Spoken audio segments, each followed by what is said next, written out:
दारो रसन की गोद के पाले हुए हैं हम, सांचे में मुश्किलात की ढाले हुए हैं हम। वो दौलते जनू के ज़माने से उठ गई, उस दौलते जुनू को संभाले हुए हैं हम।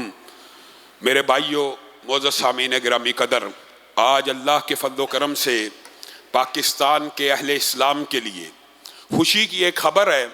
लेकिन ये जो खुशी की ख़बरें होती हैं, इनके पीछे जिद्दोजहद की एक तवील दास्तां होती है जिसको फरामोश कर दिया जाता है। और खुशी की वो अज़ीमुश्शान ख़बर ये है कि पूरे एक साल से जिस ट्रांसजेंडर बिल के हवाले से आपके सामने सोशल मीडिया के ऊपर, टीवियों के ऊपर, पूरे मुल्क के अंदर जहन साजी की कि ये कौन सा बिल पेश हो गया कि कोई बंदा अपने आप में मर्द होने के बाद ये सोचे कि मैं औरत फील कर रहा हूं और जाके अपनी जिन्स को तब्दील करवा ले। ये बिल असम्बलियों से पास हो चुका था, जिसके खिलाफ एक तहरीक को बपा किया गया। और उस तहरीक के इस मिंबर व महराब से आप सब शाहिद भी हैं, सोशल मीडिया का ऊपर महाद हो, टीवी के ऊपर हमारे पे ये एलिगेशन था, आप टीवियों के ऊपर, सोशल मीडिया के ऊपर तो ये फाइट करते हैं, अदालतों में क्यों नहीं जाते? अल्लाह के फजलो करम से हमारे वकील अब्दुर्रहमान एडवोकेट ने वफाकी शरी अदालत में पटिशन की, जिनका साथ मुल्क की बड़ी तमाम मजहबी जमातों ने दिया। और सबसे पहले अल्लाह का शुक्रगुजार हूँ, और उसके बाद अपने नुमाइंदा वकील अब्दुर्रहमान एडवोकेट, और उसके बाद सेनेटर मुश्ताक साहब, उनके वकला की टीम, तंजीम इस्लामी उनके वकला की टीम, जमीयत उलमा इस्लाम और उनके वकला की टीम का भी शुक्रगुजार हूँ कि उन्होंने हमारे शाना बशाना वफाकी शरी अदालत में ये केस लड़ा।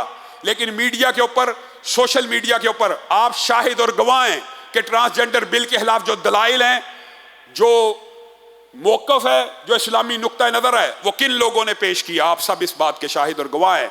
उस मौक़िफ़ को जजों ने सुना और हमारी पटिशन के ऊपर आज ये फैसला दे दिया कि ट्रांसजेंडर बिल में जितनी गैर इस्लामी शिकें हैं उन सबको मुअत्तल और मुस्तरद कर दिया जाता है। अल्हम्दुलिल्लाह रब्बिल आलमीन।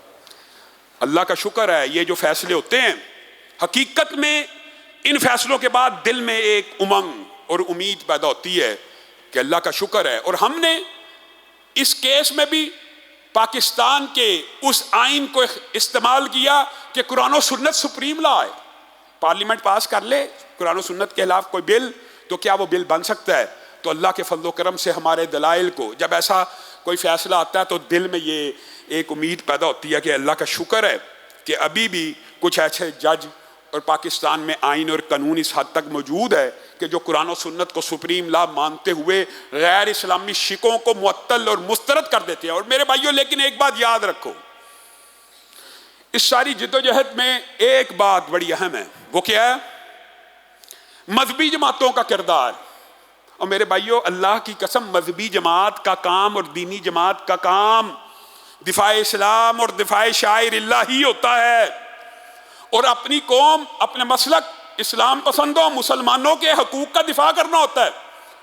मजहबी जमातों का काम यह नहीं है कि इमरान खान जिंदाबाद और नवाज शरीफ जिंदाबाद और बिलावल भुट्टो जिंदाबाद के नारे लगाए जाएं। मजहबी जमातों का काम है निज़ाम मुस्तफ़ा जिंदाबाद का नारा लगाया जाए, कुरान और सुन्नत जिंदाबाद का नारा लगाया जाए, और जब भी खिलाफ इस्लाम कोई आइन बने उसके खिलाफ खड़े हो जाया जाए।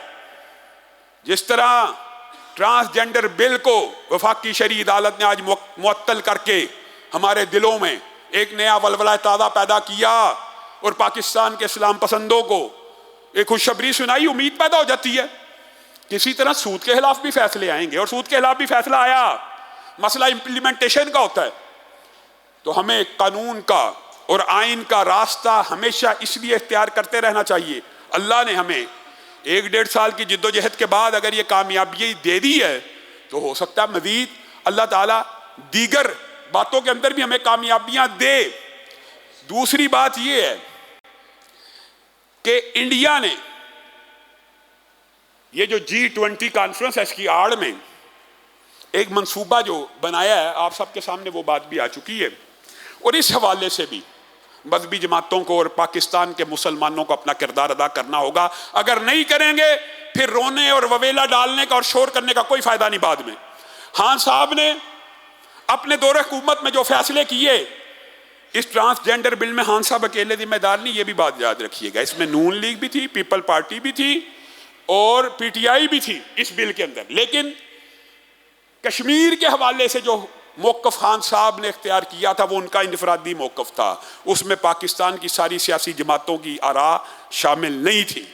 आज अल्लाह का शुक्र है, अगर खान साहब के उस मौक़िफ़ से फौज यू टर्न लेती है, हुकूमत यू टर्न लेती है, तो याद रखिएगा, फौज को भी हम कहना चाहते हैं, अल्लाह की कसम अगर आप मकबूजा कश्मीर के उसी मौक़िफ़ पे वापस आ जाएंगे जो कायदे आज़म मोहम्मद अली जिन्ना का, हमारे अकाबरीन का, हमारे असलाफ का, पाकिस्तान के अव्वलीन सियासी रहनुमाओं का था, तो आप फिर 5, 7, 8 लाख की फौज नहीं है। कश्मीर के मसले के ऊपर ये 22 के 22 करोड़ अवाम आपकी फौज हैं, आपकी सिपा हैं, आपके शाना बशाना लड़ेंगे।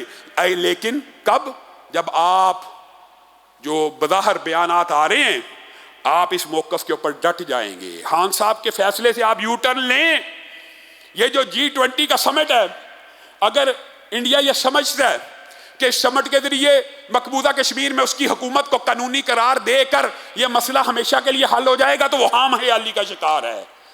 यह मसला तब तक हल नहीं हो सकता जब तक फरीकैन इसके ऊपर राजी नहीं होंगे। वो कहते हैं जी फरीकैन में से खान साहब तो राजी हो चुके थे। वो मौक़िफ़ पाकिस्तान के अवाम का मौक़िफ़ नहीं था। पाकिस्तान के अवाम का मौक़िफ़ ये है कि कश्मीर का जो फैसला है वो अक़वाम मुत्तहिदा की करारदादों के अलावा भी ये एक रॉकेट साइंस नहीं है, ये कोई बड़ी इंटेलेक्चुअल बहस नहीं है। एक खित्ते का फैसला, एक टेरिटरी का फैसला है।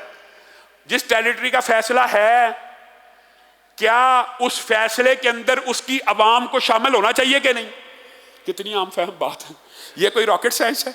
अक़वाम मुत्तहिदा आंखें बंद करके बैठी हुई है, जिस तरह फ़लस्तीन के अंदर आंखें बंद है, कश्मीर के ऊपर भी आंखें बंद करे। ओ भाई, कश्मीरियों की राय के बगैर, चलो आप कहते हैं कि पाकिस्तानियों की राय क्यों ली जाए? पाकिस्तानियों की राय इसलिए ली जाए, आपने कब्जा करके हमला करके हमारे से लिया है। हम तो जूनागढ़, हैदराबाद, दक्कन की रियासतों का गम नहीं भूले। पाकिस्तान की कौम को तो वो भी सारे मामला बुला दिए गए, लेकिन मकबूजा कश्मीर तो सबको पता है हमला करके लिया गया है।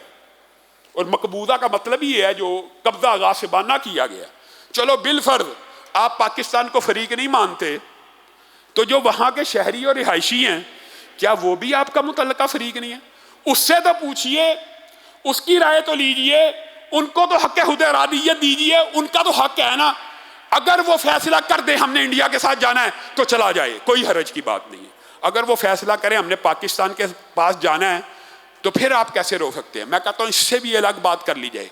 अगर वो ये फैसला कर ले हमने इंडिपेंडेंट रहना है, तब भी फैसला उस फरीक को शामिल किए बगैर नहीं हो सकता। आज पाकिस्तान की अफवाज को जरूरत है कि पाकिस्तान की पूरी कौम कश्मीर के मसले के ऊपर उनके साथ खड़ी हो जाए। आप कश्मीर के मसले के ऊपर पाकिस्तान का अफवाज का साथ देने के लिए तैयार हैं? इंशाअल्लाह। हम अकेले नहीं, जमीयत अहले हदीस पाकिस्तान या तहरीक दिफा इस्लाम पाकिस्तान अकेली नहीं, ये मैं गारंटी से कहता हूं। आप आगे बढ़ें, कश्मीर के ऊपर जुर्रतमंदाना फैसला कीजिए। अल्लाह की कसम, पाकिस्तान के 22 करोड़ अवाम आपके शाना बशाना ये जंग लड़ने के लिए तैयार हैं। और आखिर में एक अपील करना चाहता हूं इदारों से। देखिए, दुख होता कई मरतबा, ये हाफिज मोहम्मद याह्या साहब हाफिज़हुल्लाह, साहिवाल से इनको उठा लिया गया। आलिम दीन है, एक दीनी स्कॉलर हैं, एक मजहबी रहनुमा हैं, 30 साल से तबलीग दीन का काम कर रहे हैं। 16 मई की शाम 5 बजे उनको मेडिकल स्टोर से अगवा कर लिया गया। और आजकल जो पकड़ दकड़ हो रही है, आपको पता है, उसके पीछे यह समझा जाता है कि यह किसी सियासी जमात ने जो तोड़ फोड़ जो बलवाइयों ने की थी उसको पकड़े। इन बेचारों का किसी सियासी जमात से कोई ताल्लुक नहीं। पकड़ा इनको भी इसी चक्कर में गया कि इन्होंने कोई स्टेटस वगैरह या कोई लगाए हैं, या जो भी हमदर्दियां किसी के साथ होना अलग बात है। अमली तौर पे बगावत करना, अमलाक पे हमले करना, हम गारंटी देते हैं कि ये बंदा एक आलिम दीन किसी भी इस किस्म की कार्रवाई में मुलव्वस नहीं, कि अमलाक तोड़े, कभी नहीं हो सकता। अगर तोड़ी हो तो फिर अलग बात है, लेकिन ये एक बुजुर्ग आलिम दीन है।